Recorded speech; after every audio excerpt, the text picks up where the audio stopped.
Om Shanti, everyone. Welcome. Welcome to the Monday workshops. And today we have a very special guest with us, Sister Jyotika from Dubai. She's the most loved one in the Brahmin family, and you'll get to know why and how.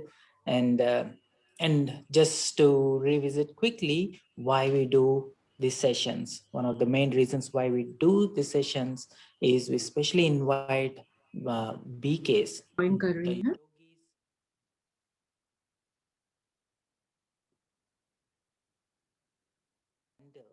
a lot of the life challenges, and apart from that, they also have a lot of. आज हम उनका अनुभव सुनेंगे।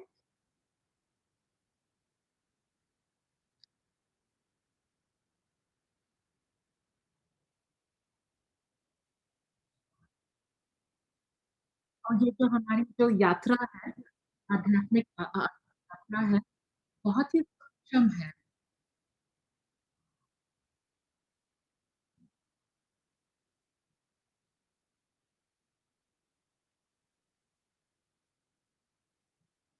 बहुत ही सक्षम है और बहुत स्नेह भरी है।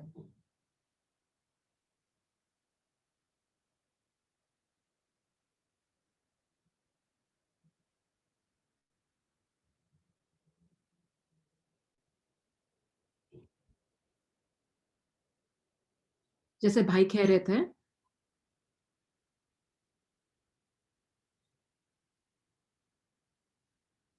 कि हम सब ने बहुत सारी किताबें पढ़ी हुई है, सब कुछ सुना हुआ है। लेकिन जब तक हम अनुभव नहीं करेंगे, तब तक हमें समझ में नहीं आएगा। हमें नहीं पता चलेगा कि भगवान कौन है और क्या उनका रोल है, जब तक हम अनुभव ना करें।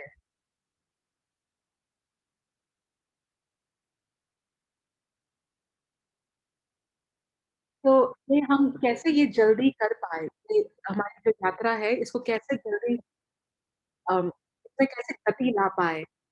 तो एक एक अच्छा एग्जाम्पल है कि हम अपने सीनियर्स के का जीवन के बारे में सुने, क्योंकि जब हम उनका सुनेंगे और हम जब सुनते सुनते हम भी अनुभव करना शुरू करेंगे कि उन्होंने क्या करा होगा। हम जैसे चित्र अपने दिमाग में बनाते जाएंगे, तो हमें हमें ऐसा लगेगा कि जैसे हमने वो यात्रा की है, हमने वो अनुभव किया है और हमारे में जो सारे गुण हैं या देवी गुण हैं और शक्तियाँ हैं, वो भी उभर के बाहर आएँगी।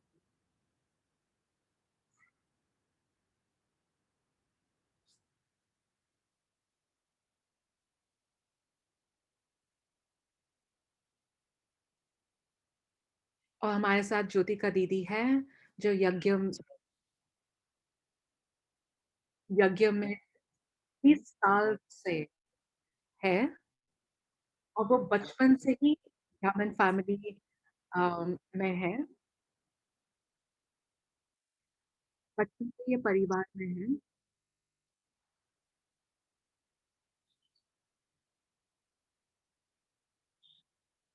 और बहुत ही छोटे से ही उन्हें बहुत बाबा का ज्ञान, बाबा, दादिया से बहुत आकर्षण करा करता था। उन्हें बहुत उन्हें बहुत अच्छे से पालना मिली है, दादी से और सीनियर बहनों से।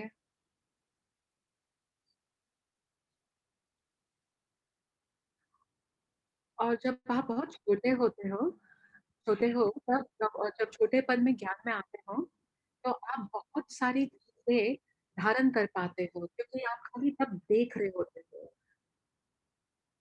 आप प्रश्न नहीं पूछ रहे होते, खाली आप बस सबको देख के आप में ही परिवर्तन आने लग जाता है, क्योंकि आप रंग का संग लगने लग जाता है।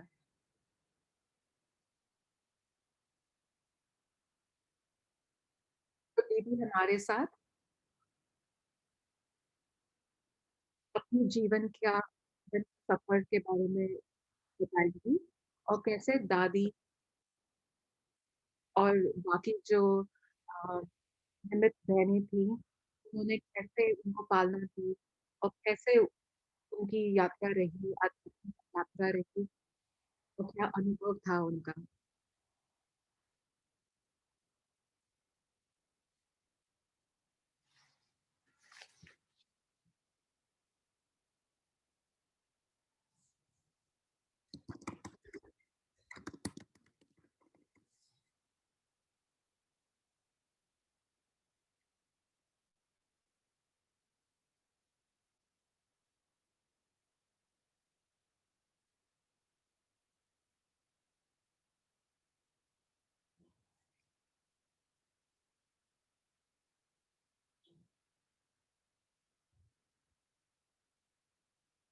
मेरी धन्यवाद देती है।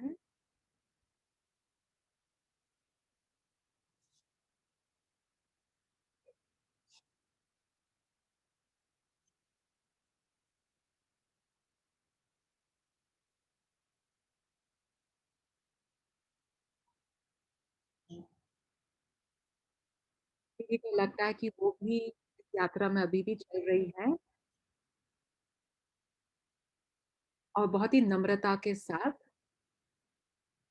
वो हमारे साथ अपना अनुभव शेयर करेंगे क्योंकि उनको लगता है कि हम सब अपनी-अपनी यात्रा में हैं और सब अपने आप में अनुभवी हैं।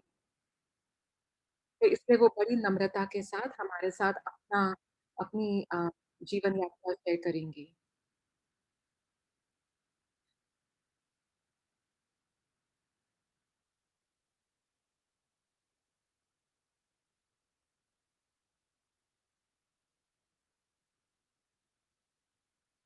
तो दीदी दीदी का है दुबई में, अभी उनका अमृत वेला अभी खत्म हुआ है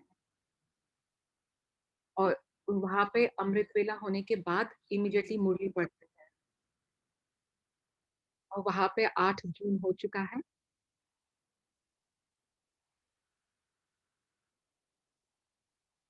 और उनके द्वारा वो दुबई से सैन फ्रांसिस्को आ पाई हैं।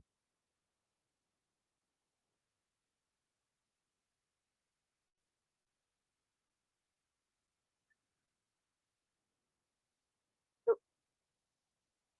उनके माता-पिता ने ज्ञान उनके पैदा होने से पहले ही सुना था और समझा था। तो जैसे वो पैदा हुई, उनको हमेशा पालना बामनों से ही मिली है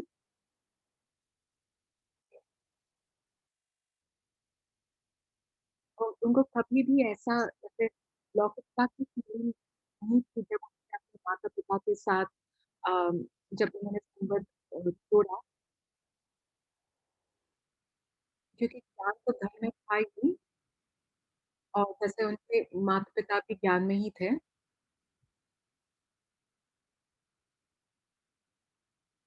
उनका बचपन बहुत प्यार से, बहुत खुशी से गुज़रा है।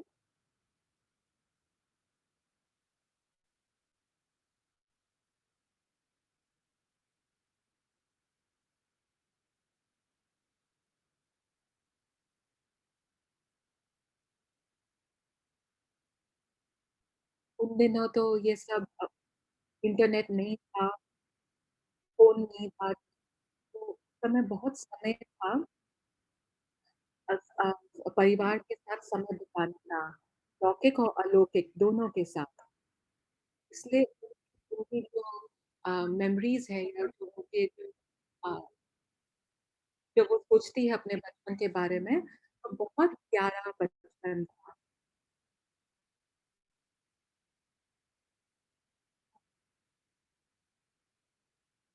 उनके माता-पिता बहुत एक्टिव थे सेंटर में सेवा देने के लिए और लेकिन उन्होंने कभी भी दीदी को कभी भी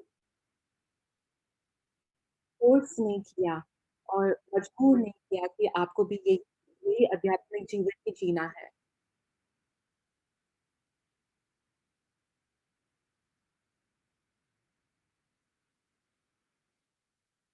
और उन्हें लगता है कि उस वजह से उनके लिए बहुत ईज़ी हो गया कि ब्राह्मण जीवन में अपनी यात्रा करने के लिए।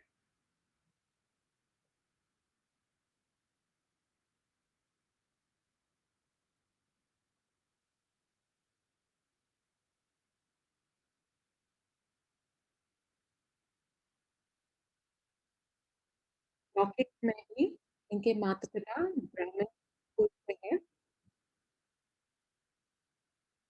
तो वैसे ही बहुत धारणा अ, धारणा बहुत जीवन में, तो इसलिए बहुत आसान हो गया था इनके लिए कि लौकिक में भी ये ब्राह्मण कुल से ही हैं।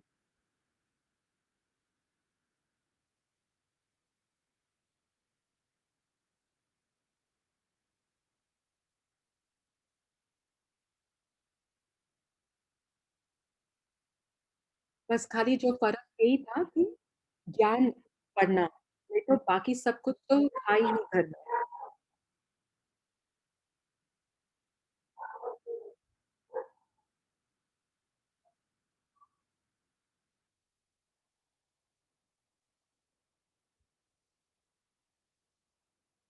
तो जीवन में उनके जीवन में ऐसा कुछ नहीं था, कोई ऐसी बड़ी मुश्किल नहीं आई, लेकिन उनके हमेशा यही मन में था कि ज्ञान कैसे धारण करा जाए,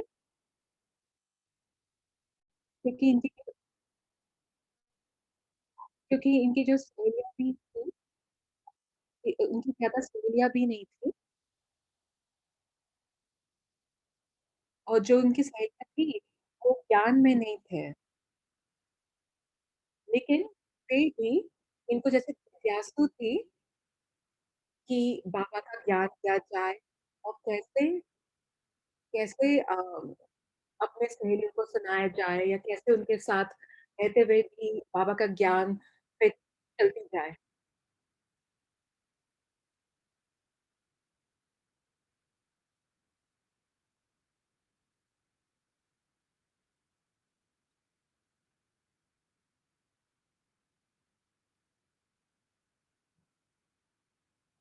तो उन्हें ऐसे ल उनको ऐसे महसूस होता था, बाबा के जो बच्चे हैं, इन्हीं में भी पता चल जाएगा कि ये ब्रह्म कुमारी या ब्रह्म कुमार है।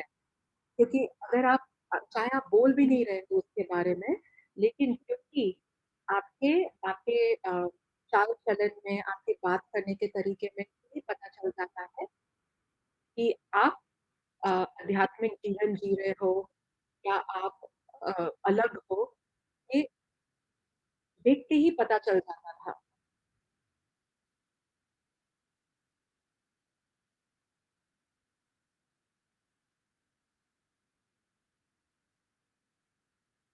तो दीदी को लगा था कि जैसे इनकी सहेलियों अ, उ उनको ऐसे था कि उन सबके मन में तो सबको तो ये हम सब तो आत्मा है ही है और हम में तो सब गुण है ही है, लेकिन हमें पता नहीं है, तो उनको लगा था उनकी सहेलियों को भी जैसे था कि ये कुछ तो किसी चीज़ का तो जैसे सपोर्ट लेना है या कुछ तो और है ज़िंदगी में खेलने के सिवाय और घूमने के सिवाय।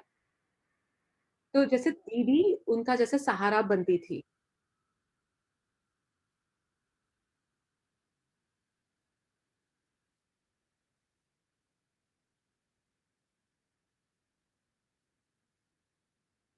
और दीदी कुछ हमारे साथ कोई अनुभव शेयर करना चाहेंगी, जिससे उनको बहुत अ, जैसे वो काफ़ी पक्की थी बाबा के ज्ञान में और कैसे बाबा से प्रेम ज़्यादा जुड़ा।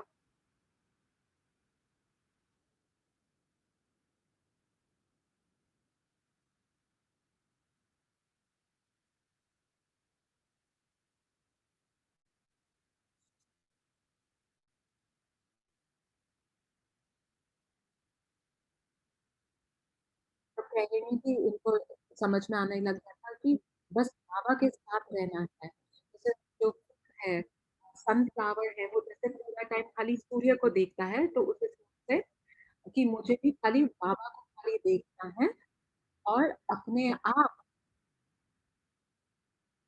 आप बाबा पे मदद करने लग जाएगा। तो बाबा को कैसे देखना है? मतलब कि बाबा की बोली सुननी है, बाबा की श्रीमत पे चलना है, तो अपने आप बाबा को मदद के लिए तैयार रहेगा। उनके मन में हमेशा यही था कि ब्रह्मा बाबा उनके पिता हैं और उनको एक जो है एक एक्सपीरियंस बहुत अच्छे से याद है कि वो स्कूल में थी और किंडरगार्टन में थी और उस स्कूल में एक गाना चला करता था कन्नड़ा में और ये गीत कन्नड़ा में चलता था।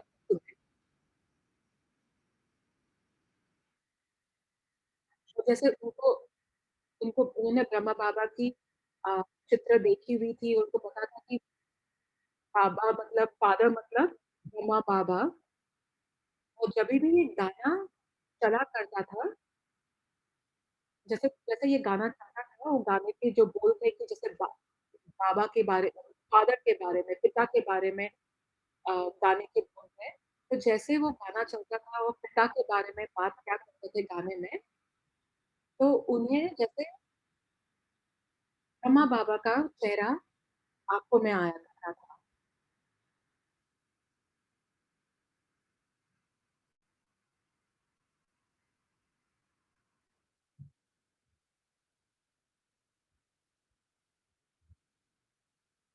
तो अभी भी जब कुछ होता है, तो इनको ये जो पिक्चर है, ये जो अनुभव है, वो एकदम आँखों के सामने आ जाता है। और जब वो 9 या 10 साल की थी, तो स्कूल में हिंदी हिंदी लैंग्वेज की जो भाषा है, वो सिखाना शुरू करा था।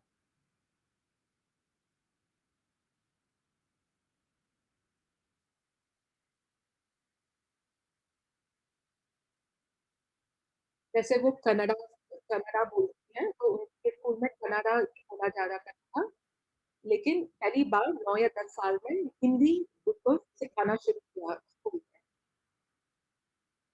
और जब उनकी मम्मा जो है, जैसे जब सुबह वो दूध पिया करती थी तब उस समय जैसे कहानी की और तौर से उनको यज्ञ की कहानी सुनाया करती थी, दादी की कहानी सुनाया करती थी, जब वो स्कूल जाने से पहले तैयार हुआ करती थी, तो क्या करती थी,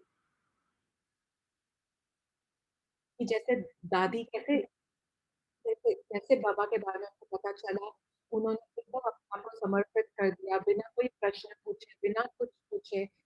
जैसे उनको बाबा के बारे में पता चला, उन्होंने खुद अपनी ज़िंदगी समर्पित कर दी और उन और उनकी पूरी ज़िंदगी बदल गई।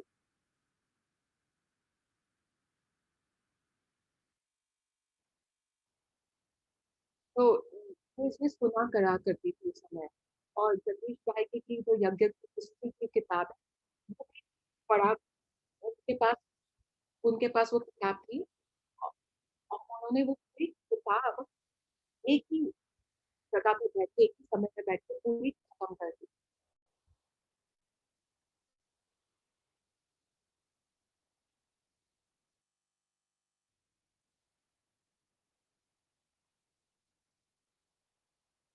और वो कहती हैं कि जो होमवर्क दिया करते थे या स्कूल की जो किताबें थे, उसको छोड़ के खाली ये जगदीश भाई की किताब ही पढ़ा करती थी और कुछ भी नहीं। तो जब वो पढ़ा तो उसमें कहानियाँ थी बाबा की और मम्मा की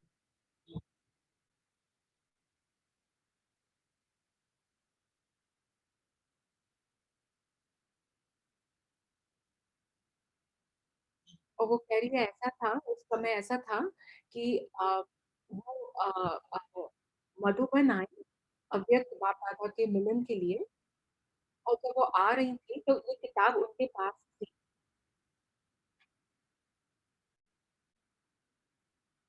खाली वो खाली 3 दिन के लिए थी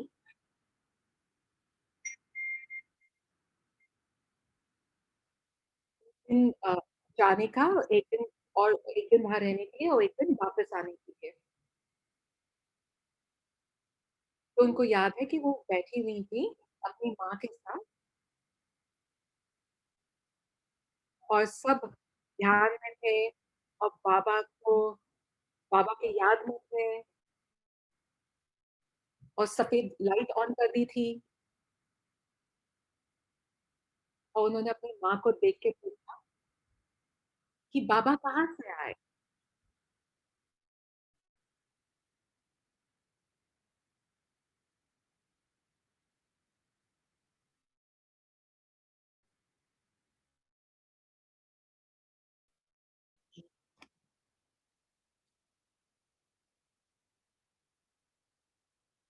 तो वो उनकी माँ ने उस समय मौन रखा हुआ था और पूरा दिन उन्होंने मौन रखा था, रात से ही शुरू कर दिया था मौन रखने के लिए क्योंकि अभी बाप-दादा आने वाले थे। तो उन्होंने बहुत प्यार से बोला कि मैं आपको बाद में बताऊँगी क्योंकि वो मौन थी। तो जब मूवी चल रही थी तो उनको समझ में तो नहीं आ रहा था कुछ भी, लेकिन वो थी वहाँ पे, खाली बैठी हुई थी और जब मूवी खत्म हो गई और फिर अनाउंस किया गया कि अभी सबको दृष्टि दी जाएगी, तो लाइन लग गई थी, तो पहले बच्चों की लाइन लग गई। तो उनकी माँ ने कहा कि आप बच्चों के इस लाइन में चले जाओ। उनका मन था अपनी माँ के साथ जाने के लिए, लेकिन माँ ने कहा नहीं आप बच्चों की लाइन में चले जाओ।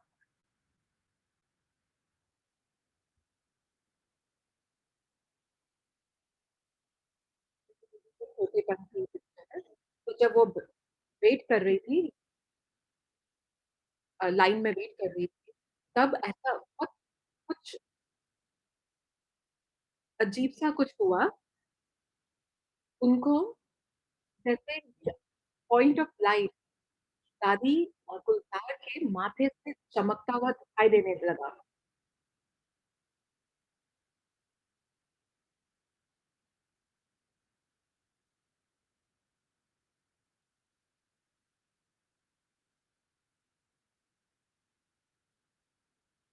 तो ऐसा नहीं था कि दादी गुलज़ार का शरीर जैसे फरिश्ता था, सूक्ष्म था, ऐसा नहीं था।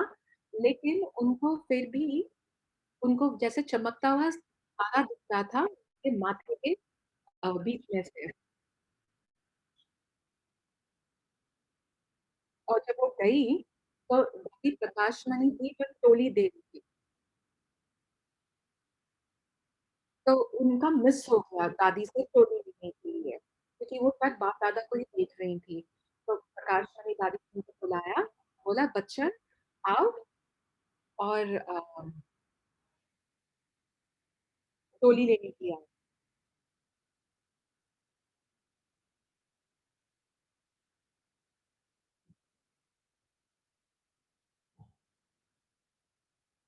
तो जैसे वो दृष्टि ले रही थी और स्टेज के नीचे से उतर रही थी, सीढ़ियों से उतर रही थी, उनके दिमाग में 2 चीज़ें आई और जैसे बहुत वो 2 चीज़ें थे सतार बाबा और ऑलमाइटी बाबा।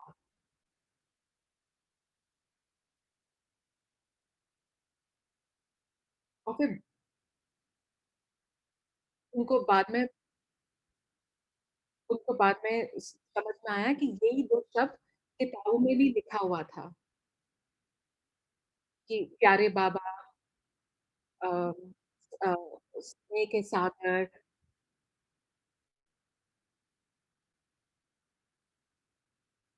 एंड साकार बाबा जो है वो ब्रह्मा बाबा है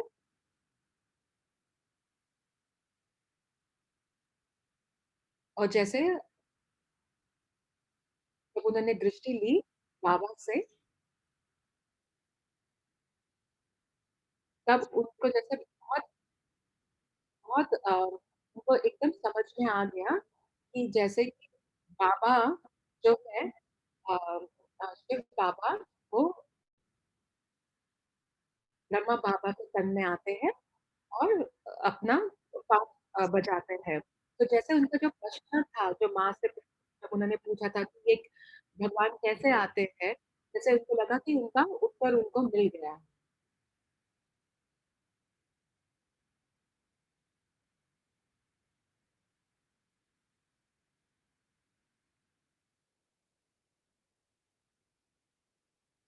तो उनको जैसे लगा कि जैसे बाबा ने अपना परिचय खुद दिया उनको और खुद बताया कि कैसे कैसे मैं आता हूँ, मैं कैसे ब्रह्मा बाबा के तन में आता हूँ।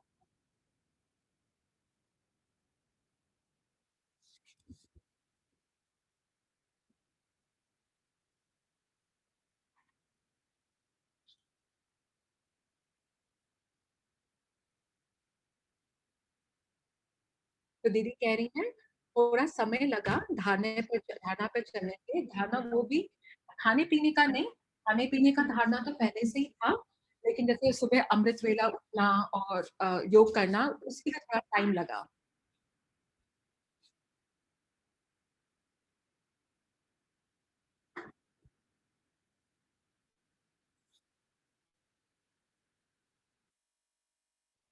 और एक बार जब वो स्कूल से अ, वापस आ रही थी,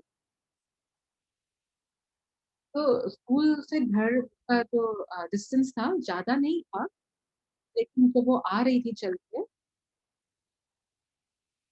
तो उनको जैसे एक विचार आया,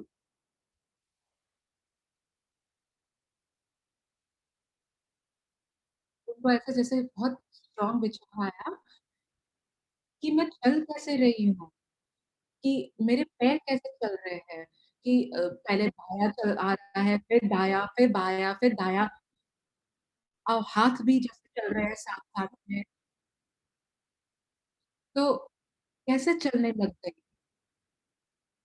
तो उन तो वो उन्होंने तो उनको लगा कि मैंने तो खाली एक ही विचार किया कि मुझे घर जाना है, लेकिन मेरे पैर कैसे चलने लग गए, मेरे हाथ कैसे चलने लग गए।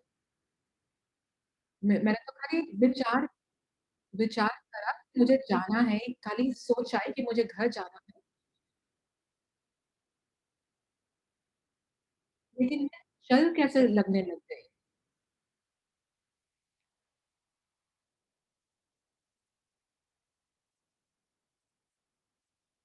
तो जैसे ये विचार उनके मन में रहा कि मैं कैसे मैं ये क्या कर क्या रही हूँ, क्या हो क्या रहा है।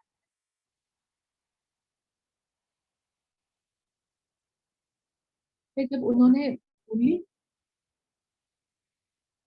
जब उन्होंने मूली जब सुनी और तब उनको समझ में आने लग गया कि मैं आत्मा ये शरीर में आती हूँ और मैं आत्मा ये शरीर को चलाती हूँ। तो फिर उनको फिर समझ में आने लग गया कि अच्छा मेरे पैर कैसे चलते हैं, तो मेरे हाथ कैसे चलने लग गए। क्योंकि खाली एक सोच आई मेरे मन में सोच आई लेकिन पैर कैसे चलने लग गए। तो वो जो कनेक्शन है कि मन में सोच और पैर चलने का जो कनेक्शन है, वो फिर उनको समझ में आने लग गया, मैं आत्मा ये शरीर को चलाती हूँ।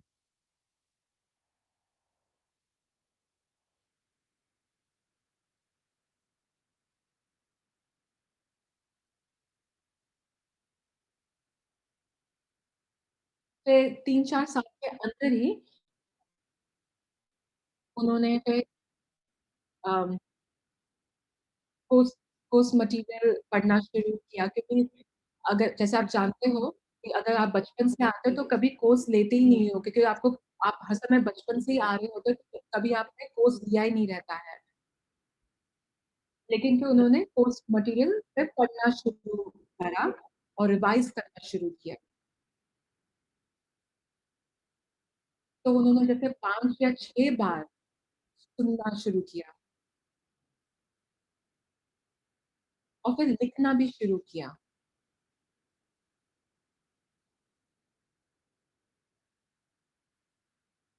तो वो चेक करा करती थी कि रिकॉर्ड से सुना करती थी और फिर लिखती थी।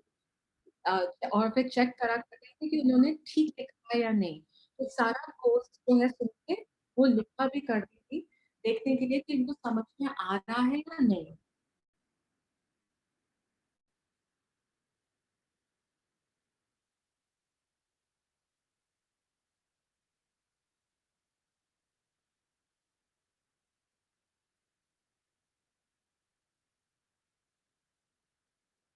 तो एक बार जब उन्होंने सोच लिया कि अभी अमृत वेला के लिए उठूँगी, तो फिर माता-पिता ने सहयोग करना शुरू किया, उनको उठाना शुरू करा और फिर उ फिर वे अ, उठना शुरू करने लग गए। और फिर जब 10वीं का एग्ज़ाम दिया, तो उनका मन हुआ कैसे समर्पित हो जाए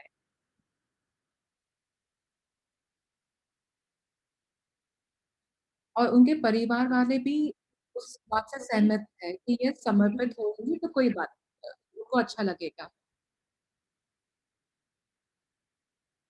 तो उनको याद है कि जब उनका 10th हो गया, तो वो उनका जो लौकिक भाई है, उनको सेंटर से लेके घर लेके आ रहा था।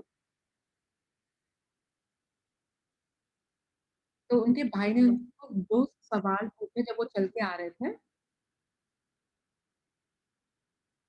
कि आप अमृत वेला रोज़ करती हो और वो भी बहुत शक्तिशाली होता है आपका?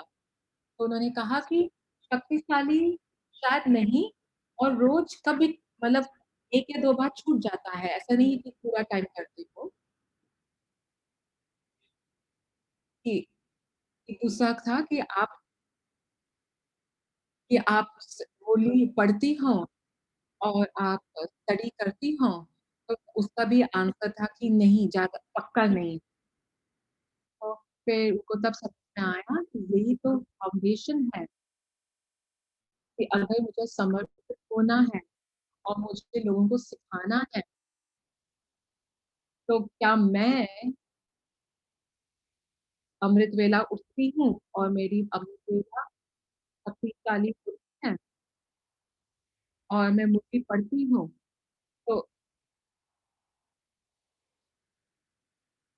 तो उनको समझ में आ गया कि अगर मुझे इस जीवन में आगे जाना है, तो पहले मुझे ये चीज़ें अपनी स्ट्रॉन्ग करनी है।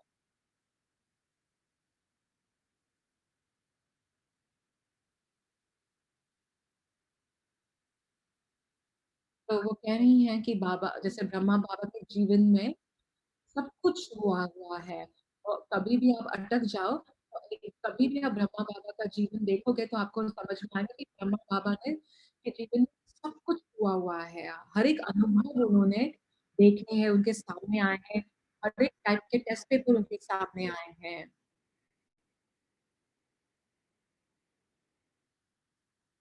तो फिर उन्होंने तो तब उन्होंने देखा तब वो उन्होंने सोचा कि जब ब्रह्मा बाबा शुरू में आए और अपना पुरुषार्थ कर रहे थे,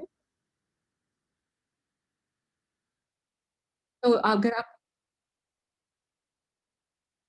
अव्यक्त मुरली पढ़ोगे, वो भी 1969 के बाद वाली जो मुरली है, तो बाबा उसमें एक-एक चीज़ के बारे में बात करते हैं, कि हमारी दृष्टि कैसे होनी चाहिए, हमारे संबंध कैसे होने चाहिए, बाबा के साथ संबंध कैसे होने चाहिए, जीवन में कैसे चलना चाहिए, छोटी-छोटी चीज़ें करनी चाहिए, हमारा संबंध सीनियर्स के साथ कैसे होना चाहिए, सेवा कैसे होना चाहिए, हमारा क्या पार्ट है जग को ट्रांसफ़ॉर्म करने का, परिवर्तन करने का।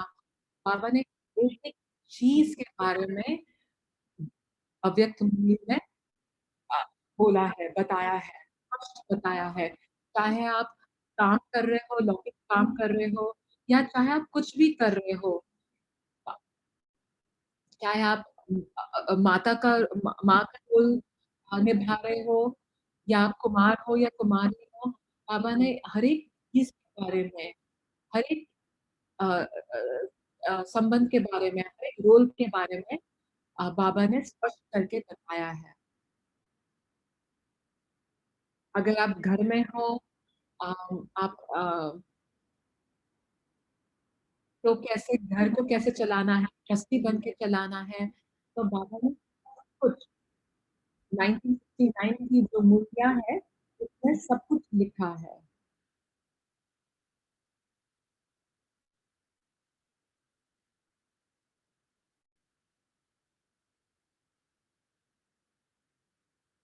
तो दीदी 1969 की जो मूर्ति की जो बुक है, वो अपने साथ लेके सब जगह घूमा करती थी।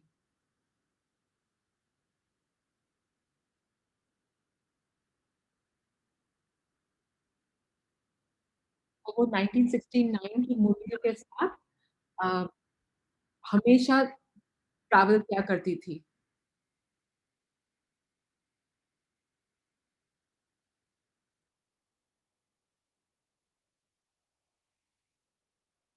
वो कहती है बाबा ने बहुत सारे अनुभव करवाए हैं उनको योग में, काफ़ी अनुभव करवाया।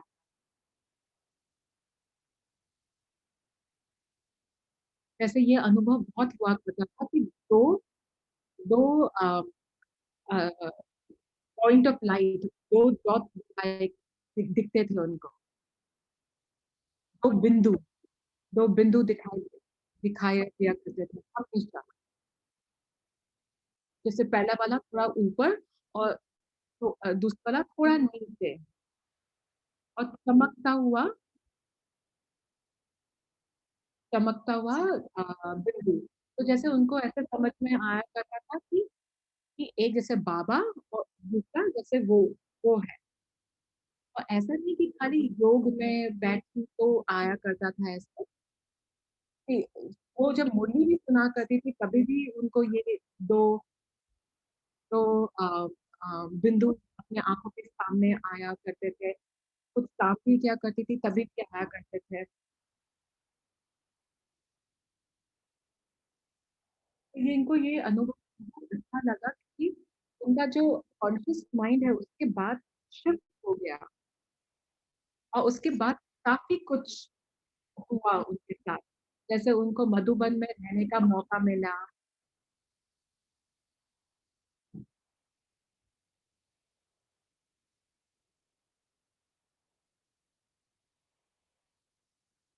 जैसे आप हम सबको पता है कि मधुबन जो है वो स्थान है, बाबा का स्थान है, दादियों का स्थान है। जब बाबा आते थे उस जगह पे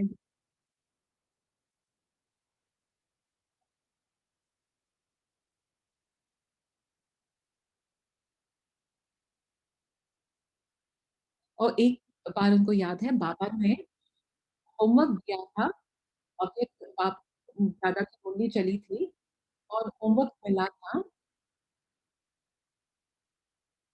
और मुरली में ये था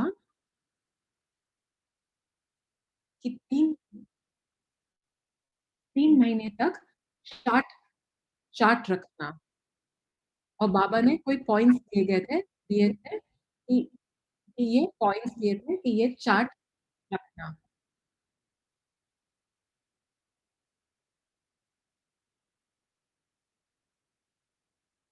बाबा ने कोई पॉइंट्स दिए थे और बोला था कि ये चेक करना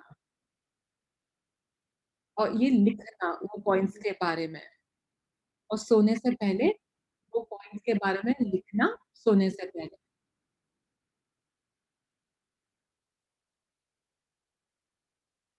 तो दीदी ने जैसे 3 पूरा महीना वो पूरा किया।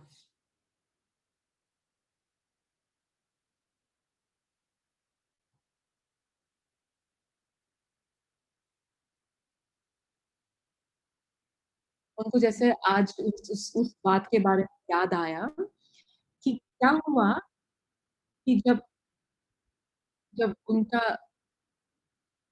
जब उनका सर्विस खत्म हुआ मधुबन में, जो सेवा करने आई थी वो खत्म हुआ, ग्लोबल ऑफिस में सेवा देने आई थी और वो वापस आई अपने कमरे में और थकी हुई थी, थोड़ी थकी हुई थी और लेकिन वो सोने चली गई और उनके मन में था कि मैं थोड़ी देर विश्राम करके मैं उठ के लिखती हूँ अपना जैसे बाबा ने बोला था कि लिखना है रात को, तो मैं उसके बाद लिखूँगी। एंड फिर बीच में रात में जैसे वो उठी अ, उठी और पहला विचार उनके मन में आया कि उन्होंने चार्ट नहीं लिखा। तो या रात के 11 साढ़े 11 बज चुके थे और बाकी की बहनें सो गई थी, आके सो गई थी। तो अंधेरा था और तो मैंने बहुत धीरे से बालकनी खोला ताकि लाइट आए बाहर से और स्टार्ट लिखा उन्होंने स्टार्ट लिखा उन्होंने।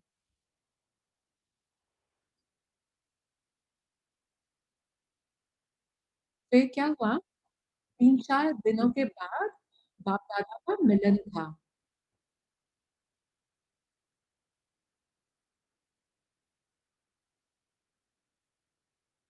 और बाबा ने अ, बोला था कि 3 महीने के बाद बाबा चेक करेंगे कि आप चार्ट रखते हो या नहीं। तो उस समय उनको याद नहीं था कि बाबा ने ये होमवर्क दिया था। तो फिर बाबा ने उस समय पूछा कि सबने करा है? कि किस-किस ने करा है?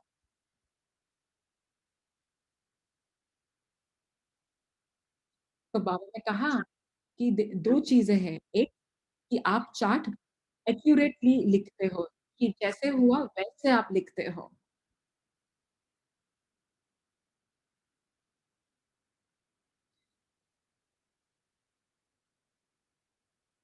कि आप चार्ट रखते हो या चार्ट लिखते हो। कि जो बाबा ने आपसे आपको बोला वो आप रखते हो, चार्ट रखते हो। और दूसरा होता है कि आप खाली लिखते हो, लेकिन एक्यूरेटली नहीं लिखते हो। लेकिन बाबा दोनों बच्चों को बाबा दोनों बच्चों की विशेषताएँ देखते हैं। तो फिर बाबा ने बोला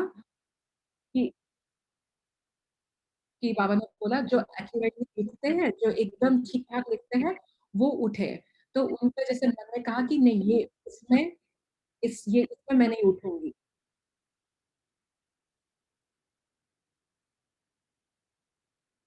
तो फिर दूसरा प्रश्न बाबा ने पूछा कि वो बच्चे बच्चे खड़े हो जिन्होंने चार्ट लिखा है बिना एक दिन मिस करे। तो तब उस समय वो उठी, वो खड़ी हुई। तो फिर बाबा ने बोला कि अच्छा बैठ जाओ। फिर बाबा ने बहुत उसके बाद बहुत बाबा ने बहुत एक बात कही कि जो बाबा जिन्होंने एक्यूरेटली लिखा, चार्ट लिखा, उनको 25 मार्क्स देता हूँ और जिन्होंने लिखा लेकिन जिन्होंने एक्यूरेटली लगता कि नहीं लिखा जिन्होंने, एक्यूरेटली नहीं लिखा, उनको मैं 15 मार्क देता हूँ।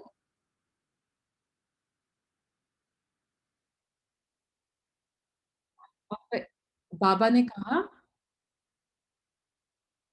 कि ये जो फाइनल एग्ज़ाम होएगा, तो ये मार्क्स आपके काउंट होंगे जब आपका फाइनल एग्ज़ाम होएगा। तो फिर दीदी को जैसे लगा कि बाबा कितने भोले हैं, कितने प्यारे हैं कि मैंने तो खाली लिखा, एक्यूरेटली नहीं लिखा लेकिन बाबा उसकी भी पॉइंट्स देते हैं।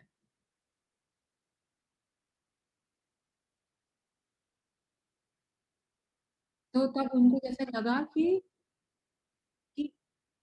कि एक्यूरेटली लिखने में क्या लाइक कुछ इतना तो कुछ ज़्यादा है नहीं, तो मैं एक्यूरेटली क्यों नहीं लिख सकती हूँ कि बाबा सब चीज़ों के लिए पॉइंट्स देता है। और अभी ये संगम युग है, अभी ये टाइम है और ऐसा बाबा सबको चांस देता है और कभी लेट नहीं हुआ है।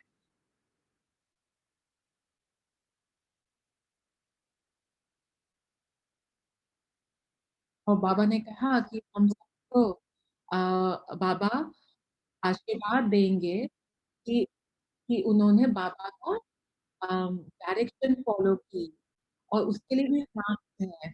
तो जैसे उसको बहुत ही बात चुभ गई कि खाली लिखने के लिए बाबा ने मार्क्स दिए और वो फाइनल एग्ज़ाम में काउंट होते हैं। तो बाबा कितने भोले, कितने प्यारे हैं कि हमें बताते हैं कि क्या करना है, गाइड करते हैं, बताते हैं और क्या करना है, कैसे करना है, वो सब बताते हैं। आप खाली बाबा को बोलो कि बाबा मुझे नहीं पता कि क्या करना है और बाबा बताएंगे कि क्या करना है। और बाबा ऐसा ऐसा सिचुएशन ऐसा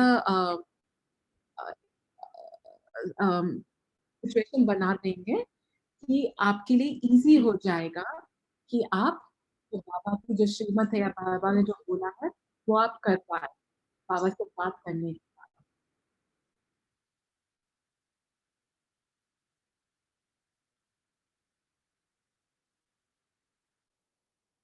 दीदी एक और अनुभव सुनाती है। जब वो समर्पित हो गई थी और सेंटर में रहती थी तब रक्षाबंधन का दिन था।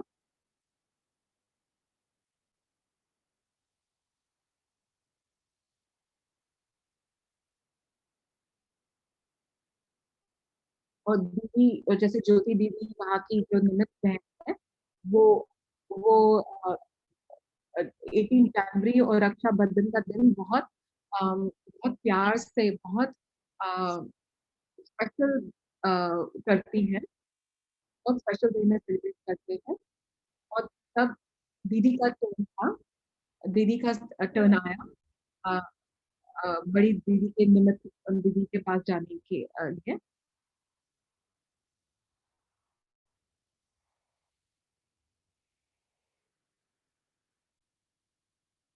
तो ये बात जो बता रही है वो 2012 की है।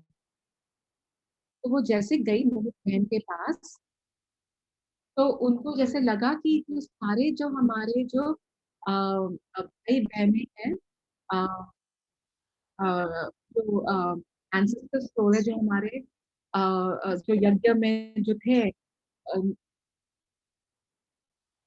बड़े दादिया और बड़े भाइया थे। अब जैसे ना पीछे सब पीछे खड़े हैं। सारे भाई बहन में दादिया सारे खड़े हैं जैसे सुरक्षा के लिए खड़े हैं। तो वो देख के ऐसे देख के बहुत मुस्कुरा रही थी। तो क्या हुआ कि 3-4 दिन के बाद उनका एक्सीडेंट हो गया। और वो एक्सीडेंट बहुत खराब हो सकता था, बहुत भयानक हो सकता था, लेकिन वो बहुत हल्के में निकल गई। और उनको ऐसे लगा कि वो जो सारे जो एंसेस्टर्स सोल थे जो जो यज्ञ के जो थे जो दादी जो बहनें और भाई थे वो सारे जो उनको दिखे सारे जिनके पिक्चर दिखे थे जैसे वो उन्होंने आके उन, उनकी सुरक्षा की।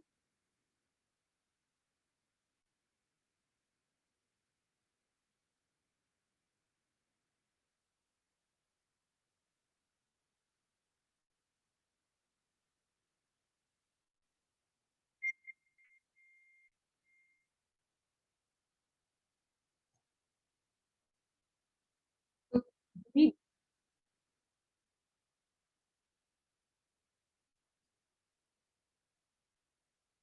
दीदी ड्राइव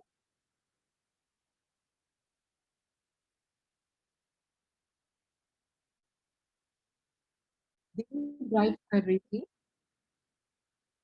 एंड और ऐसे हुआ कि उनका वो ब्रेक में उनका पैर था लेकिन वो एक्सीडेंट बहुत भयानक हो जाता अगर उनका पैर ब्रेक में ही रहता। तो उनको विचार आया कि ब्रेक से पैर हटाए धीरे से पैर हटाओ। तो उससे क्या हुआ जो एक्सीडेंट था वो भयानक नहीं हुआ क्योंकि अगर बहुत जोर से ब्रेक लगाती थी पैर रहता था तो ऐसा कुछ चांसेस थे कि उनका वो वो ज्यादा उनकी जोर से टक्कर होती क्योंकि ज्यादा इम्पैक्ट पड़ता। तो उनके उनको ये पता भी नहीं था कि ब्रेक कैसे हटाना है लेकिन उनको ऐसे महसूस हुआ कि जैसे कि ये जो सारे हमारे पूर्वज दादी दादिया भाई थे बहनें थे उन्होंने जब उनको आके उनको हेल्प करा और उनके उनका पैर ब्रेक से हटाया। और कुछ ही साल पहले जैसे शरीर से टेस्ट पेपर्स आए उनको और चैलेंज था, कुछ बीमारियाँ आई और वो लेटी हुई थी और जगी हुई थी लेकिन लेटी हुई थी औ और उन्होंने सेवा करके हटी हुई थी, ट्रांसलेशन की सेवा करके हटी हुई थी और लेटी हुई थी और उनको जैसे ऐसा अनुभव हुआ कि एक चमकता हुआ सितारा उनके ऊपर है, सिर के ऊपर है और उसके जो किरणें हैं, वो पूरे रूम में फैल गया है। जैसे जो चित्र दीदी के पीछे है, वैसा ही अनुभव हुआ, लेकिन बहुत सुंदर अनुभव। इस गोल्डन लाइट पूरे रूम में भरा हुआ है और उस समय एक विचार आया कि मैं अभी फ्री हूँ, सारे जर्म्स से मैं फ्री हूँ और जैसे कि बहुत स्ट्रॉन्ग संकल्प आए, बहुत ही बहुत ही जैसे पॉजिटिव संकल्प आना शुरू होने लग गया, अपने लिए आने लग गया, जो जिनको वो जानती है उनके लिए आने लग गया, अ, नेचर के लिए आने लग गया और पूरी दुनिया के लिए आने लग गया। जैसे कि ये चलता गया आधे घंटे के लिए, जैसे ना बहुत ही सुंदर, पॉजिटिव, ब्यूटीफुल थॉट्स उनके मन में आने लग गए, बहुत सारे, अपने लिए, संबंधों के लिए, अ, नेचर के लिए, पूरे सृष्टि के लिए।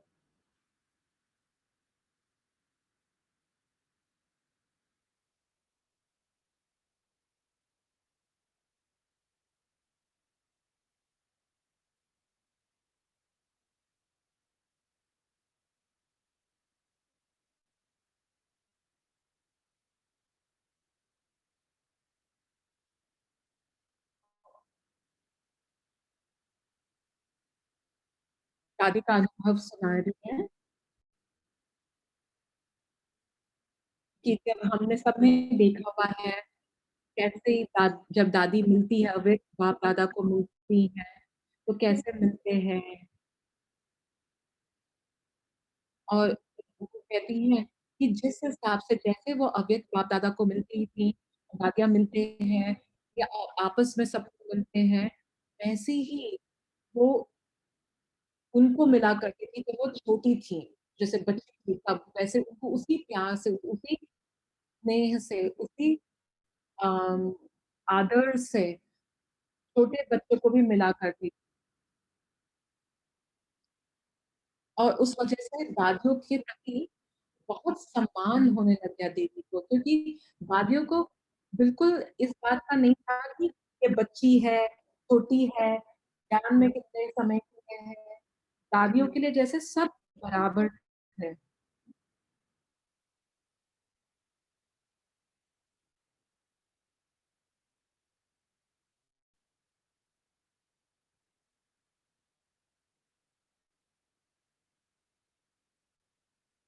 और उनको ऐसा अनुभव हुआ करता था कि जैसे जब दादियाँ स्टेज में बैठा करती थी कि और वो चाहे वो एकदम पीछे बैठा करती थी, स्टेज के एकदम पीछे बैठा करती थी, मतलब सॉरी ऑडियंस के पीछे बैठा करती थी। लेकिन वहाँ से दूर से दादी तो बहुत छोटी दिखा करती थी स्टेज पे, फिर भी उनको दादियों की इतनी स्ट्रॉन्ग, इतना जैसे बहुत स्ट्रॉन्ग अनुभव हुआ करता था।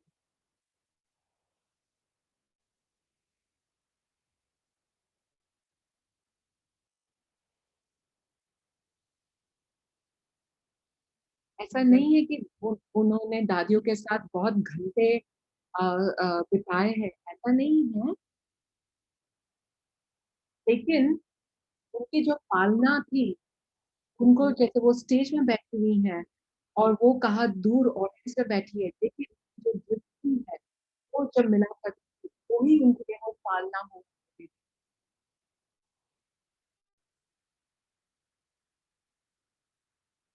ये जो पिक्चर है, ये बैंगलोर की है।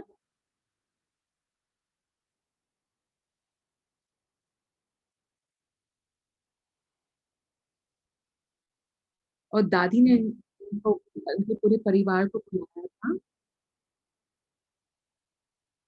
और 2 दिन की भट्टी थी, 2 या 3 दिन की भट्टी थी। वो बहुत छोटी थी जैसे दिख रहा है चित्र में। तो उन्होंने प्रोग्राम किया उनके लिए और एक और परिवार के लिए और ये उनका पहला भट्टी था।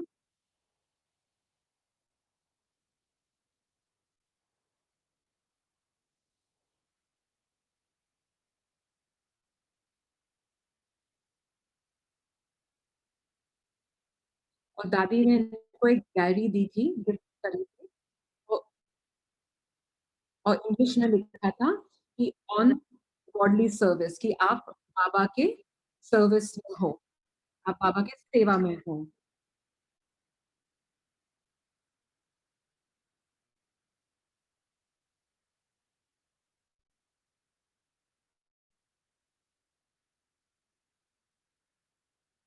और दादी का एक क्लास है, करण करावर भार बाबा और उसमें वो समझाती है कि बाबा ने कैसे ज्ञान दिया, आत्मा का ज्ञान दिया, कि कैसे हम अपने आप को समझते हैं कि हम शरीर है लेकिन अभी हमें अपने आप को पहचानना है कि मैं आत्मा हूँ। और फिर थोड़ी देर के बाद जैसे बाबा ने उनको पूछा,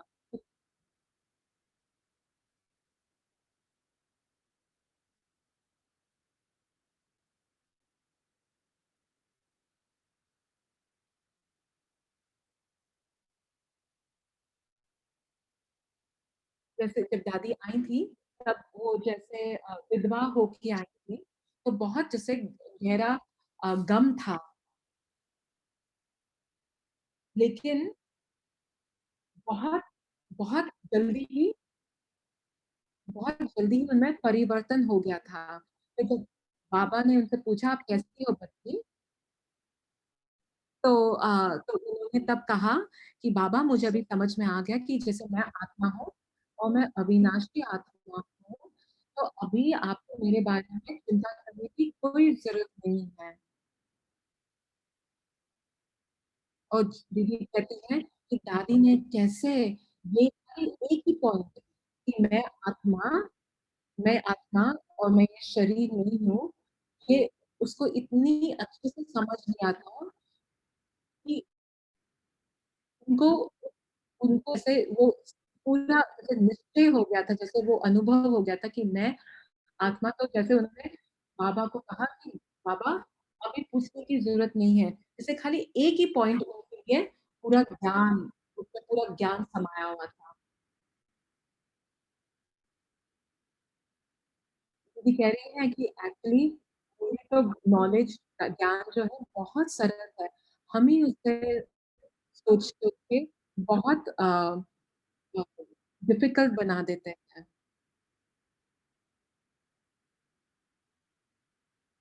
कि बाबा कहते कि जैसे अगर आपको किसी ने कहा बैठो तो आप बैठ जाते हो। तो अगर बाबा कहते हैं कि अच्छा अपने आप को आत्मा समझो, तो वो भी बहुत सिंपल है, इतना सिंपल है। जैसे जैसे किसी ने आपको बोला या बैठो आप बैठ जाते हो, तो वैसे ही कि आप आत्मा हो उतना ही सरल है।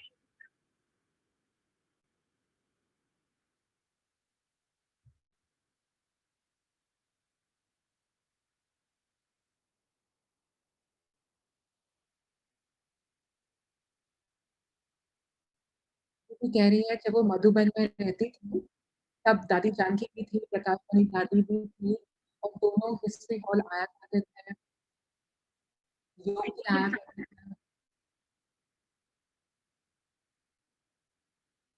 दादी जानकी आती थी और साइड के सोफे में बैठा करती थी और कोई और अमृत वेला कराया करता था। और अमृत वेला के बाद सब दादी जानकी के पास जाके दृष्टि लेते थे और फिर दादी प्रकाश वाणी के पास जाके उनकी भी दृष्टि लिया करते थे। और फिर दोनों दादी एक दूसरे के पास आके मिला करती थी। औ और एक-दूसरे को मिलती थी।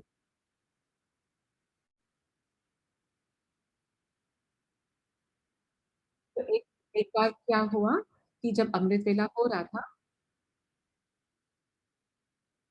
तो उनको ऐसे लगा कि जैसे कि 2 ट्यूब लाइट्स, जैसे दादियाँ नहीं, ये तो ट्यूब लाइट है, जिससे पूरी शक्ति, लाइट की शक्तियाँ एक-दूसरे को मिल रही हैं। जैसे कि पूरा उनका शरीर उनको जैसे लाइट दिखता था। ये 2 लाइट, पावरफुल लाइट आई हैं और एक-दूसरे को दृष्टि दे रही हैं और एक सबको दृष्टि दे रही हैं और ये इनको ये अनुभव हर एक दिन हुआ करता था अमृत वेला के बाद।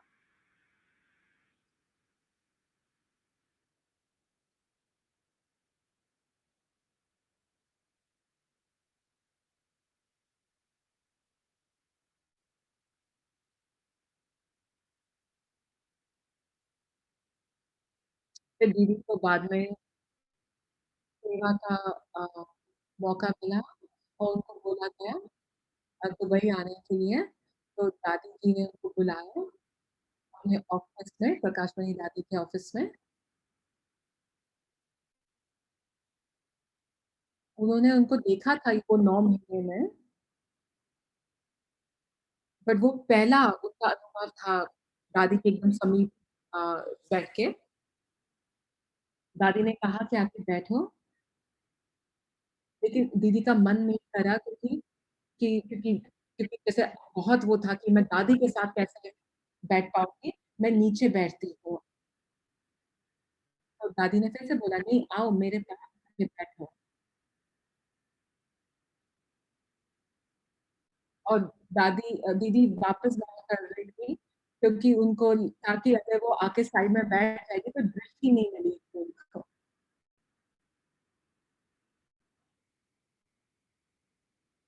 फिर वो आके बैठी और दादी ने उनका हाथ लिया, हाथ पकड़ा और उनको और जैसे प्रश्न पूछने लग गई।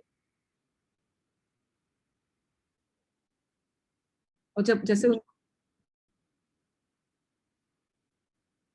और जब उनको जैसे जब दादी ने उनका हाथ पकड़ा तो उनको जैसे ये विचार आया कि यही हाथ ब्रह्मा बाबा ने पकड़ा था। जब बाबा कर्मातीत हो गए थे, तब बाबा ने यही हाथ पकड़ा था जो दादी अभी मेरा हाथ पकड़ रही है। कि मैं मतलब उनको था कि मैं तो कोई भी नहीं हूँ, मैं तो बहुत ही साधारण व्यक्ति हूँ,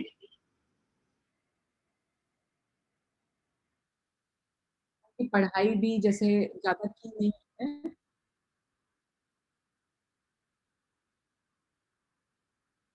और जो प्रश्न पूछ रही थी प्रकाश मणि दादी उनको,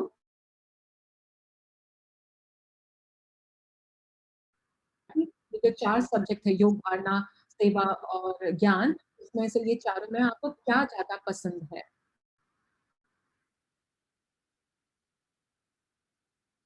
तो ये प्रश्न पूछ रही थी। उनको याद नहीं कि उन्होंने क्या बोला, क्योंकि जैसे वो दादी के ही अ, दादी उनका हाथ पकड़ रही है, उसी अनुभव में इतना वो समाई हुई थी कि उनको याद नहीं उन्होंने क्या बोला। तो जैसे ये 20 मिनट प्रश्न उत्तर का सिलसिला चलता गया।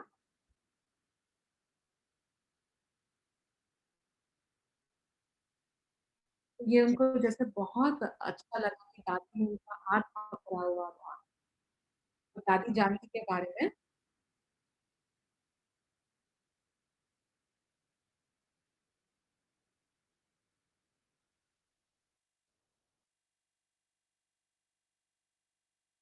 लॉकडाउन जैसे जब शुरू हुआ था पिछले साल,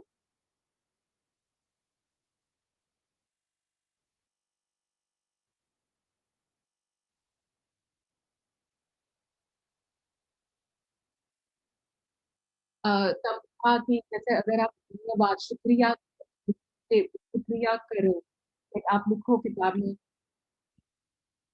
तो जो भी सब कुछ हुआ है उसके लिए आप शुक्रिया करो डायरी को।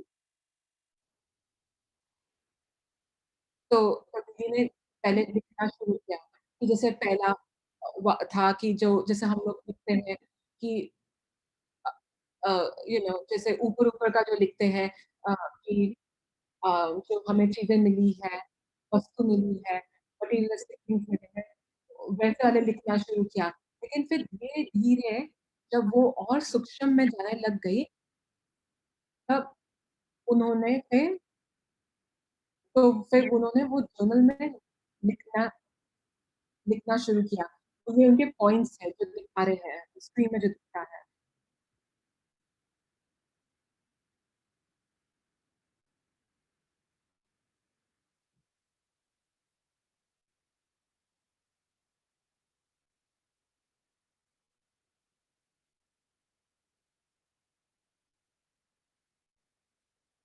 तो जैसे छोटी-छोटी चीज़ें उन्होंने लिखना शुरू किया, जो बहुत सूक्ष्म चीज़ें लिखना शुरू की। तो दादी जानकी ने उनको पूछा था कि अपना साल का चार्ट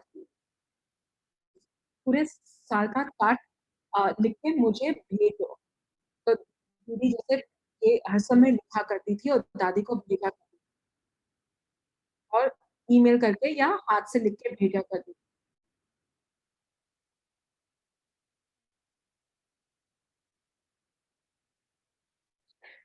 और जैसे उनको ये बात सोच के ऐसा लगता है कि दादी दीदी दादी कितनी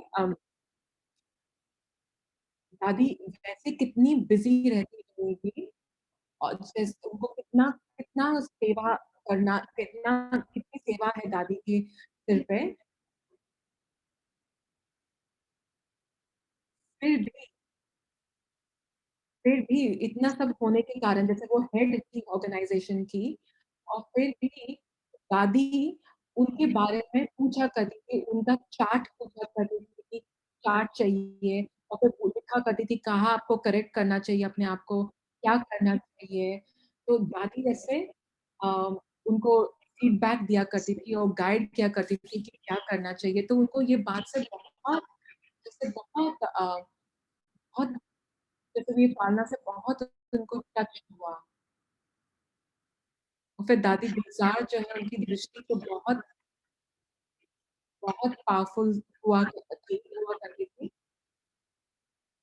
तो वो दादी गुलज़ार को लास्ट ईयर मिली बॉम्बे में, खाली फ्यू सेकंड्स के लिए मिली।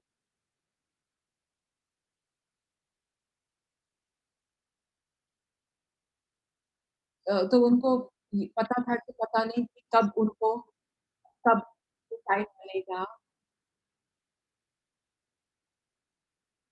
तो फिर भी वो गई, मुंबई गई।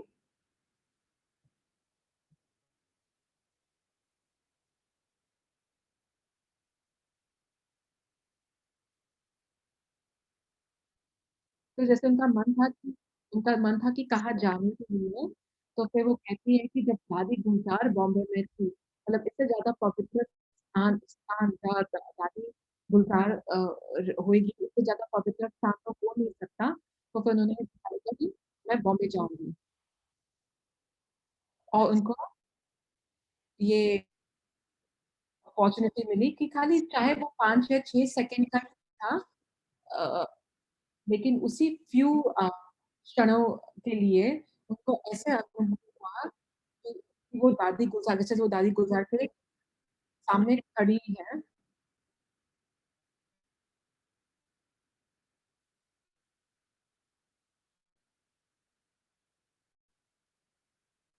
और उनको ऐसा अनुभव किया कि दादी गुलज़ार को देख के वही वही फीलिंग थी या वही उनको अनुभव था कि जैसे वो जब उन्होंने बाप-दादा को अ, अव्यक्त बाप-दादा को जब मिली थी, तो सेम फीलिंग कि दादी को देख के ऐसे ही लगा करता था कि अव्यक्त बाप-दादा को मिल रही है और उस समय भी ऐसे ही था कि कोई डिफरेंस नहीं था। जब ब जब बाबा की प्रवेशिका होती है गुलज़ार दादी में और तब की बात और अभी जब वो मिल रही हैं, दोनों जैसे सेम ही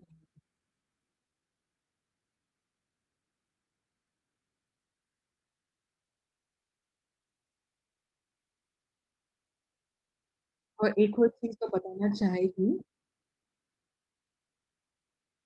कि दादियों के बीच में बहुत प्यार, बहुत स्नेह, बहुत रिस्पेक्ट था।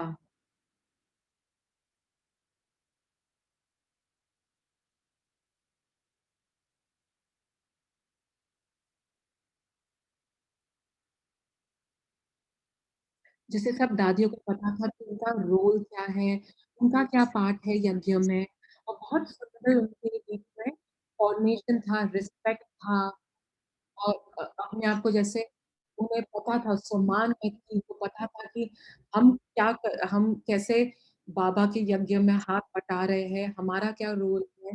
तो उनका जो इंटरेक्शन था बहुत प्यारा था।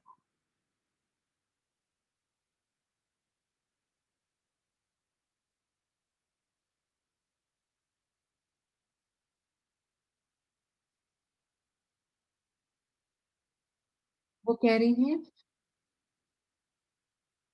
कि ये नहीं अंत में ये नहीं ज़्यादा इम्पोर्टेंट है कि मैं दादियों को मिली हूँ, कितना समय दूर रही हूँ, वो नहीं है बट मैंने कितना क्या चीज़ धारण की है, मैं अब क्या कर रही हूँ, मेरा अभी क्या एफर्ट है, मैं क्या कर मेरा मेरा अभी क्या अपने ऊपर अभ्यास मतलब मैं क्या एफर्ट कर रही हूँ।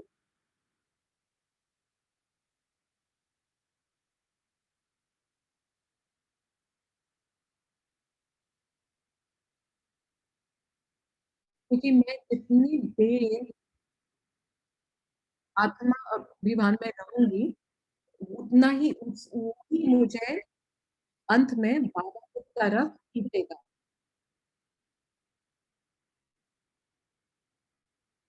अगर मैं दादी को मिली हूँ तो ठीक है, अच्छा है, सेवा मिली है तो ठीक है। लेकिन अंत में क्या महत्व है कि मैं कितना सोल कॉन्शियस हूँ, मैं कितना अपने आप को आत्मा समझ के आत्मा समझ के कार्य करती हूँ या योग में रहती हूँ क्योंकि अंत में वही मुझे बाबा की तरफ खींचेगा। एक कहानी उन्होंने सुनी थी मम्मा के बारे में, अमृत वेला के समय 4 बज रहे थे और भाई गए टेरेस पे उन्होंने देखा मम्मा को खड़े हुए वहाँ पे और पूछा आप क्या कर रहे हो?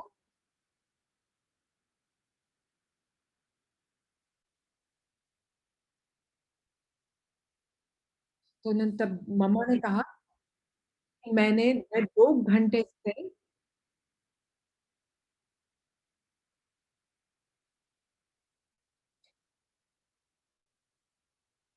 मैं 2 घंटे से अपने आप को आत्मा समझ के ये शरीर को ऑर्डर दे रही हूँ। जाओ फिर अभी आप यहाँ करो, तो अभी मैं ये कॉन्शियसली जिससे सोच समझ मैं अभी अपने आप को ये प्रैक्टिस करवा रही हूँ कि मैं आत्मा ये शरीर को चला रही हूँ।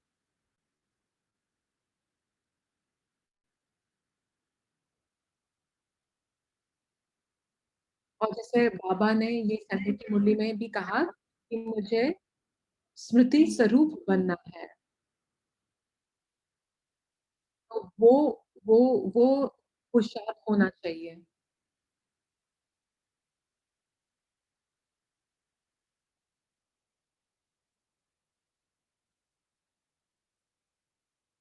तो मेरा बस यही पुरुषार्थ होना चाहिए कि मैं और क्या कर सकती हूँ कि मैं बाबा के ऑर्डर्स को फॉलो कर सकूँ, मैं बाबा के श्रीमत पे चलूँ और ये अव्यक्त बाबा दादा की मुरली सुनने के बाद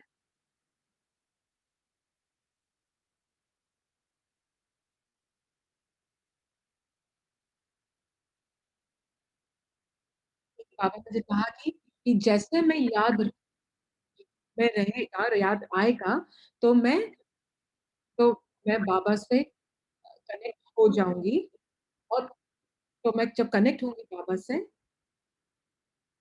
तो बाबा फिर गाइड करना शुरू करेगा। जैसे दीदी अपना बोल रही हैं, दीदी कह रही है कि अभी उनका जो पुरुषार्थ है कि बस कि मैं सोल कॉन्शियस की जो पुरुष उसके ऊपर अभी मैं बहुत ज़ोर-शोर से पुरुषार्थ कर रही हूँ।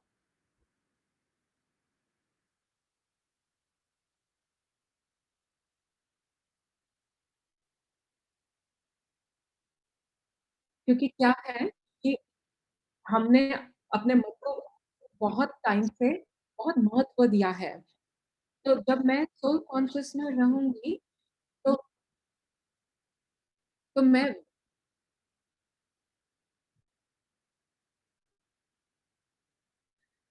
तो मैं कंट्रोल कर पाऊँगी कि जो मेरे जो पास्ट संस्कार है या पास्ट में जो विचार जाते हैं, तो मैं उसको देख पाके व्यर्थ में नहीं जाऊँगी।